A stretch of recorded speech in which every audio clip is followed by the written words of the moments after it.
What up, Fight World? It's your boy Ego, and I'm back with some more boxing. Now, I got to do another disclaimer, and this is not Top Rank versus Golden Boy, because truthfully, I don't have a problem with either. I'm not employed by either. I have HBO and Showtime. I don't give a fuck about the networks. I care about the sport of boxing. So, if any of them want to pay me, so be it. You know what I mean? Like, I don't have no grudges. I just give it to you guys real and unadulterated. So this is not an anti-top rank video or pro Golden Boy video. I'm just speaking my honest thoughts here. So I thought I'd throw out this disclaimer. And that's regarding Golden Boy, what you guys see for them in the future, their undercards versus top rank. Now, thing I noticed recently, top rank, they have a lot of quality main events. Pacquiao Bradley 2, very competitive fight. It was hard for me to pick who I thought would win in that fight. Cesar Chavez Jr. versus Triple G, if that fight is made. You have Gennady Golovkin. Clearly, the guys at middleweight are affected by his power, even though he hasn't really fought the top five middleweights. The other guys, you know what I mean, credible guys, the Macklins and whatnot, can't stand up to his power, or tough guys like Gabriel Rosado, who gave other middleweights problems. Jay Leon Love, Peter Quillen, couldn't stand up, and it was almost a blowout. So, him moving up against a guy with a granite chin like Chavez, who's a good body puncher, is a good fight. Cotto, Sergio Martinez, another good fight, really based on timing. It makes that fight intriguing. However, I've noticed Top Rank, their undercards, they suck. They suck dick. And it's, to me, kind of detrimental because as a brand, if you will, you have to be in line with the market and you have to kind of be competitive. If I used to work at Lowe's, so if Home Depot was having this great promotion on free carpet installation, guess what? A little bit after, Lowe's would have or beat that promotion, because the whole idea is to draw people to come to your brand, your box, your store. So you have to get competitive. It's just the nature of the business. That's why you see companies like Blockbuster Video. Who the fuck? I don't know about y'all, but in my city and my surrounding cities, we don't have any Blockbuster Videos anymore. You know why? Evolution, and they did not stay in tune with the current trends and the current market. It's the digital age. People are streaming, and they didn't really produce quick enough an outlet or a reason for people to keep going to the Blockbuster stores, and it wasn't profitable anymore. So they died out. Now they're like fossils. I mean, like I said, I don't even know if any Blockbuster actual brick and mortar buildings exist, but out here, everyone that we had, all the Blockbusters and Hollywood Videos, they got ethered by Redbox, they got ethered by Netflix, things like that. And you have to stay current with the times to have a successful business. You have to learn to adapt. You have to, it's like supply and demand, guns and butter. You have to know what the market is requesting.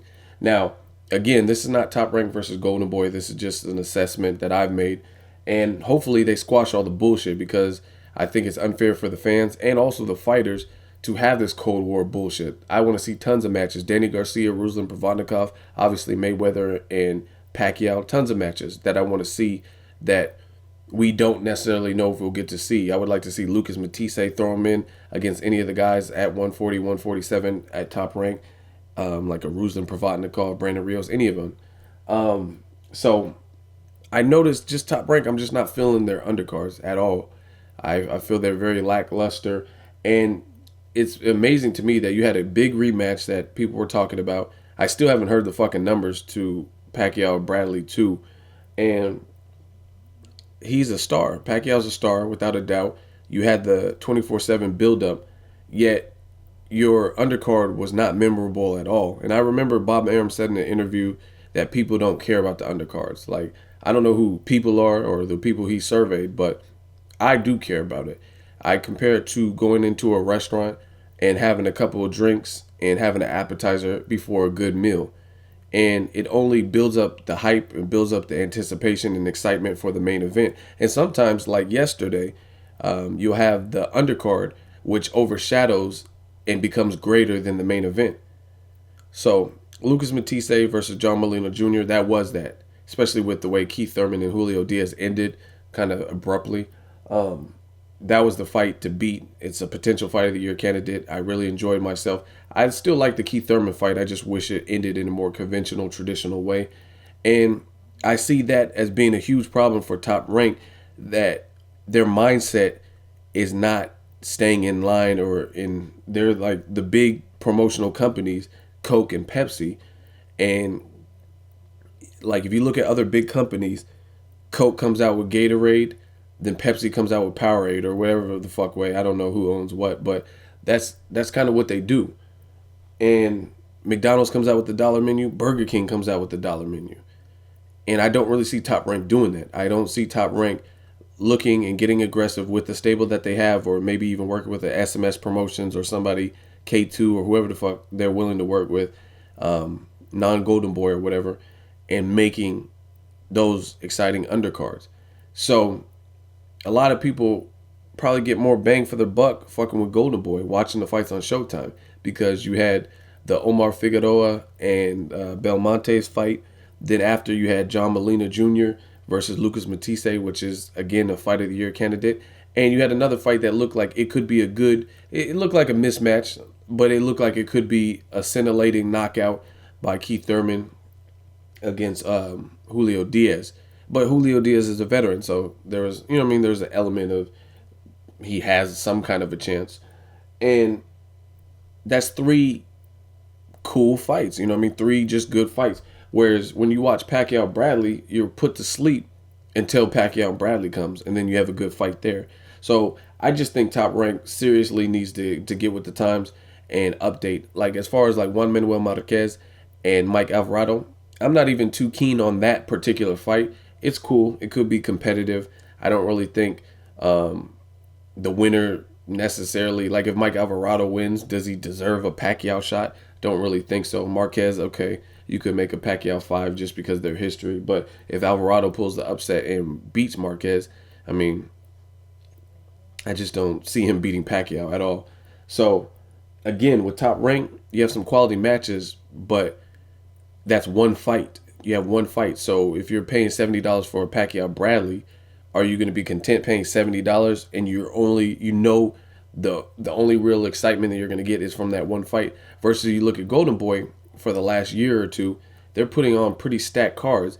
Canelo Mayweather, that was already a fight a lot of people wanted to see. Whether you hate Mayweather, you hate Canelo, or whatever, it was a high grossing fight. I knew it would do astronomical numbers.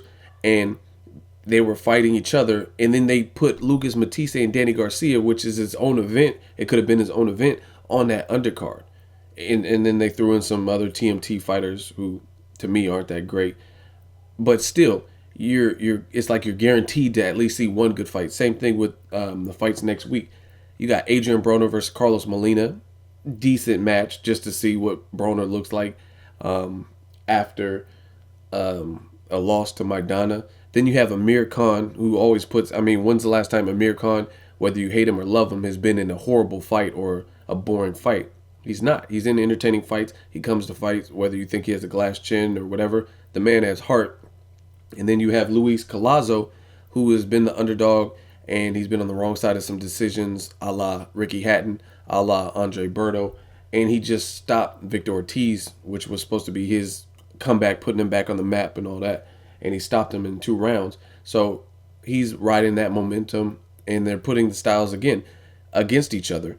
And this is a tough fight for Amir Khan, in my opinion, at welterweight, because Luis Collazo, he's been in there and had the experience fighting a Shane Mosley. He's been in there, fought Ricky Hatton. He's fought the Andre Bertos, fought the Victor Ortiz. So he's more acclimated to welterweight. Tough fight for Amir Khan. And then in the main event, you have 2 champions, Marcos Maidana and Floyd Mayweather. And we know Maidana has really hurt most of the people he's been in the ring with. Josecito Lopez, Jesus Soto Caras, Eric Morales. I mean, who hasn't he hurt? Victor Ortiz, he's hurt really all of them, and or stopped or dropped them. So these stacked cards are killing Top Rank, in my opinion, just because, again, you watch the Sergio Martinez Miguel Cotto fight. Who's on the undercard? Like, why are you not putting Miguel Cotto? I mean, I don't know. Maybe they are going to put like Felix Verdejo, but he still doesn't, even though he's an exciting fighter and I think he's the truth, he still doesn't have that fan base. And I feel like there could be ways for them to stack it, but since their roster's not as deep, they're trying to save it. Like, put that fucking Marquez and Alvarado on the undercard to Sergio Martinez and Miguel Cotto, but they're not able to do that with a limited roster, and I think that's what's happening. So Golden Boy, just from saturation, they're just giving you a lot of bang for your buck. The fights yesterday, a perfect example of that, and I think the fights next week. So let me know what you guys think. Top Rank Undercards versus Golden Boy. You can't count Top Rank out because they're an established business. They've been around the market. I just think HBO as well as Top Rank, they got to get competitive, point blank, because I think they will eventually fizzle out. I'm not saying 6 months from now, 8 months from now, but you have to compete. You have to compete with your direct competitor, and Golden Boy is that at the moment. And if you're not willing to work with them, then you got to do what you can with what you already have. And I think they just need to get aggressive and fire their marketing team and start marketing their fights a little bit better, build more excitement. Don't just rely on fucking HBO Road to Chavez Vera. Don't just rely on Pacquiao and Bradley 24/7 and 24/7 episodes. You have to be in line with your competitors and pretty much mimic what they're doing. And Golden Boy is copping a squat. They're taking a shit on them, literally. A number 2, poo poo, dookie, doo doo on Top Ranks undercards. Again, quality matches for the main events, no problem there. But Golden Boy has some quality matches for main events, like Canelo Lara. I don't know what the undercard is at the moment, but I guarantee you it's going to have at least one other fight that raises an eyebrow, makes me want to see. Like, okay, that's a good fight. You know what I mean? Golden Boy also had that with the card with Paulie Malignaggi and Zab Judah, and I think they also had Austin Trout, Edislandi Lara, or some shit on it. Just really stacked cards to the point where you can bank on at least seeing one good fight versus Pacquiao Bradley. If it turns out to be a dud, then the whole $70 was a waste. So let me know what you guys think. Top Rank undercards. Are they getting shitted on? Like I said, do you disagree? Do you think they have better undercards for some weird fucking reason? Let me know. Golden Boy, Top Rank. Whose package are you feeling more? Who's giving you more bang for your buck, if you will? Leave a comment. Let me know what you guys think. As always, hate, comment, or subscribe. Till next video is Ego signing off.